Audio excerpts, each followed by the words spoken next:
ಯೇಸು ಕ್ರಿಸ್ತನ ಮಹಾಪರಿಶುದ್ಧ ನಾಮದಲ್ಲಿ ನಿಮ್ಮೆಲ್ಲರನ್ನೂ ವಂದಿಸುವಂತವನಾಗಿದ್ದೇನೆ. Praise the lord. ಶಾಲೋಮ್. ಈ ಬೆಳಗಿನ ಜಾವದಲ್ಲಿ ವಾಕ್ಯ ಓದಿಕೊಳ್ಳೋಣ. ಪೌಲನು ರೋಮಾಪುರದವರಿಗೆ ಬರೆದ ಪತ್ರಿಕೆ 8ನೇ ಅಧ್ಯಾಯ 26ನೇ ವಚನ ಓದಿಕೊಂಡು ಸ್ವಲ್ಪ ಹೊತ್ತು ಧ್ಯಾನ ಮಾಡಿಕೊಳ್ಳೋಣ. ಹಾಗೆ ಪವಿತ್ರಾತ್ಮನು ಸಹ ನಮ್ಮ ಆಸಕ್ತಿಯನ್ನು ನೋಡಿ ಸಹಾಯ ಮಾಡುತ್ತಾನೆ. ಹೇಗೆಂದರೆ ನಾವು ತಕ್ಕ ಪ್ರಕಾರ ಏನು ಬೇಡಿಕೊಳ್ಳಬೇಕೋ ನಮಗೆ ಗೊತ್ತಿಲ್ಲದರಿಂದ ಪವಿತ್ರಾತ್ಮನು ತಾನೇ ಮಾತಿಲ್ಲದಂತ ನರಳಾಟದಿಂದ ನಮಗೋಸ್ಕರ ಬೇಡಿಕೊಳ್ಳುತ್ತಾನೆ. ಈ ವಾಕ್ಯದಲ್ಲಿ ನೋಡುವಾಗ ನಾವು ಆಸಕ್ತಿಯಿಂದ ನಾವು ದೇವರಲ್ಲಿ ಏನು ಬೇಡಿಕೊಳ್ಳಬೇಕೆಂಬುದಾಗಿ ನಮಗೆ ತಿಳಿಯದೇ ಇದ್ದಾಗ ಪವಿತ್ರಾತ್ಮನು ನಮ್ಮ ಒಂದು ಆಸಕ್ತಿಯನ್ನು ನೋಡಿ ಆತನು ನರಳಾಟದಿಂದ ತಂದೆಯಾದ ದೇವರ ಬಳಿಯಲ್ಲಿ ನಮ್ಮ ವಿಷಯವಾಗಿ ಪ್ರಾರ್ಥನೆ ಮಾಡಿ ವಿಜ್ಞಾಪನೆಗಳನ್ನು ಬೇಡಿಕೊಳ್ಳುತ್ತಾನೆ ಎಂಬುದಾಗಿ ವಾಕ್ಯದಲ್ಲಿ ನೋಡುತ್ತಾ ಇದ್ದೇವೆ. ನಾವು ಈ ಒಂದು ದಿನದಲ್ಲಿ ಲೋಕದಲ್ಲಿ ಜೀವಿಸುವಾಗ ನಾವು ಯಾವ ರೀತಿಯಾಗಿ ಜೀವಿಸ್ತಾ ಇದ್ದೇವೆ? ಯೇಸು ಕ್ರಿಸ್ತನಲ್ಲಿ ನಾವು ಆಸಕ್ತಿ ಉಳ್ಳವರಾಗಿದ್ದುಕೊಂಡು ಈ ಲೋಕದಲ್ಲಿ ಜೀವಿಸ್ತಾ ಇದ್ದೇವಾ? ನಾವು ಆಸಕ್ತಿ ಉಳ್ಳವರಾಗಿ ಲೋಕದಲ್ಲಿ ಜೀವಿಸುವಾಗ ಯೇಸು ಕ್ರಿಸ್ತನು ತಂದೆಯ ಬಳಿಗೆ ಕೇಳಿಕೊಳ್ಳುತ್ತಾ ಇದ್ದಾನೆ, ಮಾತಿಲ್ಲದಂತ ನರಳಾಟದಿಂದ ಕೇಳಿಕೊಳ್ಳುತ್ತಾ ಇದ್ದಾನೆ. ನಾವು ಏನನ್ನು ಬೇಡಿಕೊಳ್ಳಬೇಕು ನಮಗೆ ತಿಳಿಯದೇ ಇರುವಾಗ ಯೇಸು ಕ್ರಿಸ್ತನು ತಂದೆಯಾದ ದೇವರ ಬಳಿಯಲ್ಲಿ ಮಾತಿಲ್ಲದಂತ ನರಳಾಟದಿಂದ ನಮ್ಮ ವಿಷಯವಾಗಿ ಕೇಳಿಕೊಳ್ಳುತ್ತಾ ಇದ್ದಾನೆ. ನಾವು ಈ ಒಂದು ದಿನದಲ್ಲಿ ಈ ಲೋಕದಲ್ಲಿ ಯೇಸು ಕ್ರಿಸ್ತನಲ್ಲಿ ಆಸಕ್ತಿ ಉಳ್ಳವರಾಗಿದ್ದುಕೊಂಡು ನಾವು ಈ ಲೋಕದಲ್ಲಿ ಜೀವಿಸ್ತಾ ಇದ್ದೇವಾ? ಈ ಒಂದು ದಿನದಲ್ಲಿ ನಮ್ಮನ್ನೇ ನಾವು ಪರೀಕ್ಷೆ ಮಾಡಿಕೊಳ್ಳೋಣ.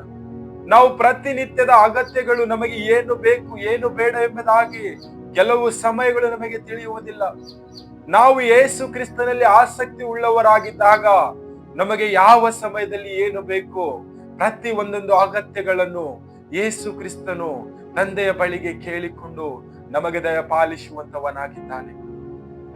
ನಾವು ಈ ಒಂದು ದಿನದಲ್ಲಿ ಲೋಕದಲ್ಲಿ ಯಾವುದರಲ್ಲಿ ಆಸಕ್ತಿ ಉಳ್ಳವರಾಗಿ ಜೀವಿಸ್ತಾ ಇದ್ದೇವೆ?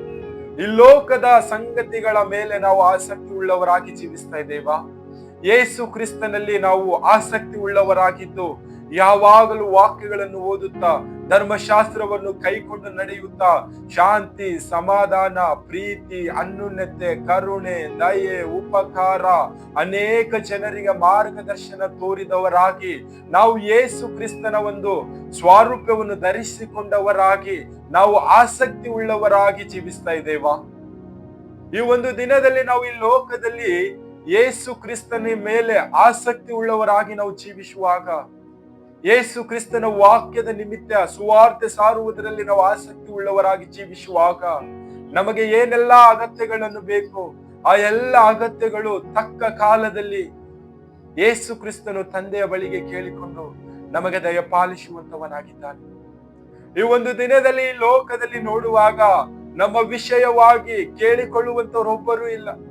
ನಮ್ಮ ವಿಷಯವಾಗಿ ಒಳ್ಳೆಯ ಕಾರ್ಯಗಳು ಮಾಡಬೇಕೆಂಬುದಾಗಿ ಒಬ್ಬರು ಕೂಡ ಆಲೋಚಿಸುವಂತವರಿಲ್ಲ. ನಾವು ಈ ಲೋಕದ ಜನರ ಮೇಲೆ ಆಸಕ್ತಿ ಇಟ್ಟಿರುವಾಗ ಈ ಲೋಕದ ಜನರ ಮೇಲೆ ನಾವು ನಂಬಿಕೆ ಇಡುವಾಗ ಅವರು ನಮ್ಮನ್ನು ಕೈ ಬಿಟ್ಟು ಹೋಗುತ್ತಾರೆ, ನಮ್ಮನ್ನು ಮೋಸ ಮಾಡುತ್ತಾರೆ, ನಮ್ಮನ್ನು ಅವಹೇಳನ ಮಾಡುತ್ತಾರೆ.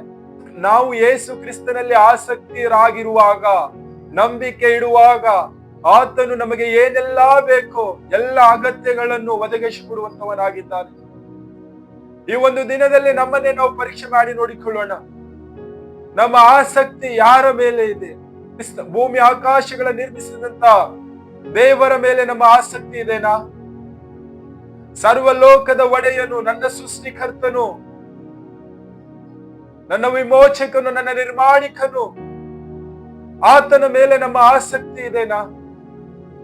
ನಾವು ಆಸಕ್ತಿ ಇಡುವಾಗ ನಾವು ಪ್ರಾರ್ಥನೆಯಲ್ಲಿ ಏನು ಬೇಡಿಕೊಳ್ಳಬೇಕೆಂಬುದಾಗಿ ನಾವು ಆಲೋಚಿಸುವುದಕ್ಕಿಂತಲೂ ಯೇಸು ಕ್ರಿಸ್ತನು ತಂದೆಯಾದ ದೇವರ ಬಳಿಯಲ್ಲಿ ಮಾತಿಲ್ಲದಂತ ನರಳಾಟದಿಂದ ನಮಗೆ ಏನೆಲ್ಲಾ ಅವಶ್ಯಕತೆಗಳು ಬೇಕೋ ಆ ಎಲ್ಲ ಅಗತ್ಯತೆಗಳನ್ನು ಪವಿತ್ರಾತ್ಮನ ಮುಖಾಂತರ ನಮಗೆ ದಯಪಾಲಿಸುವಂತವನಾಗಿದ್ದಾನೆ. ನಾವು ಈ ಲೋಕದ ಜನರು ನಮಗೆ ಏನಾದರೂ ಕೊಡುವಾಗ ಅದು ನಮ್ಮಲ್ಲಿ ಕ್ಷಣಿಕವಾಗಿ ಇರುವಂತದ್ದಾಗಿದೆ. ಅವರು ಕೊಟ್ಟಾಗಲೂ ಕೂಡ ನಾನು ಇದನ್ನು ಇವರಿಗೆ ಕೊಟ್ಟಿದ್ದೇನೆ ಎಂಬುದಾಗಿ ಅನೇಕ ಜನರಿಗೆ ಹೇಳುತ್ತಾರೆ. ನಮಗೆ ಯೇಸು ಕ್ರಿಸ್ತನು ನಮಗೆ ಕೊಡುವಾಗ ಆತನು ಹೀಯಾಳಿಸುವನಲ್ಲ, ಆತನು ಮತ್ತೊಬ್ಬರ ವಿಷಯವಾಗಿ ಮಾತನಾಡುವನಲ್ಲ, ಆತನು ಒಳ್ಳೆಯವನಾಗಿದ್ದಾನೆ. ನನ್ನ ಮಗನು ನನ್ನ ಮಗಳು ಎಂಬುದಾಗಿ ಕೊಡುವಂತವನಾಗಿದ್ದಾನೆ.